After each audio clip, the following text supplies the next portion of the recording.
আসসালামু আলাইকুম। আগে সাকিব, তবে এখন নাহিদ রানা। হ্যাঁ, আপনি ঠিকই শুনছেন। বাংলাদেশের টিম ভারতকে পৃথিবীর যে কোনো জায়গায় যদি খেলতে যেত, সবার আগে যে নামটি নেওয়া হতো সেটি কিন্তু সাকিব আল হাসান। সাকিব আল হাসান নিয়ে সবাই প্রশ্ন করবে, সাকিব আল হাসানের আপডেট নিয়ে মেতে উঠবে, এটাই স্বাভাবিক ছিল বাংলাদেশ টিমের। তবে এখন বর্তমানে সাকিব আল হাসান না থাকায় তার ঘাটতি ভালোভাবেই পূরণ করছে নাহিদ রানা।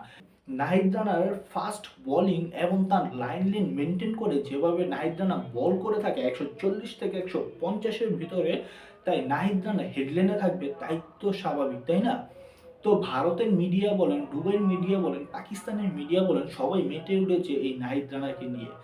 নাহিদ রানা আগামীকাল ম্যাচে কেমনটা করতে পারে, তিনি যদি সুযোগ পায় আমাদের কেমন একটা ম্যাচ উপহার দিতে পারে, তার 10টি ওভারের দিকে তাকিয়ে থাকবে পুরো বাংলাদেশের 16 কোটি মানুষ।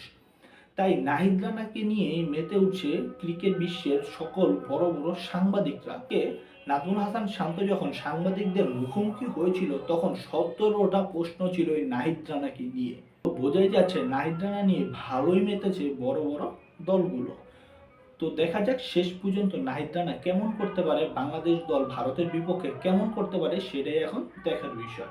তো ভিউয়ার্স, আশা করি আমাদের ভিডিওগুলো আপনাদের কাছে ভালো লাগে। যদি ভালো লেগে থাকে তাহলে ভিডিওতে একটা লাইক দিবেন এবং একটি সুন্দর মন্তব্য করে যাবেন। আজকের ভিডিও এই পর্যন্তই। আসসালামু আলাইকুম।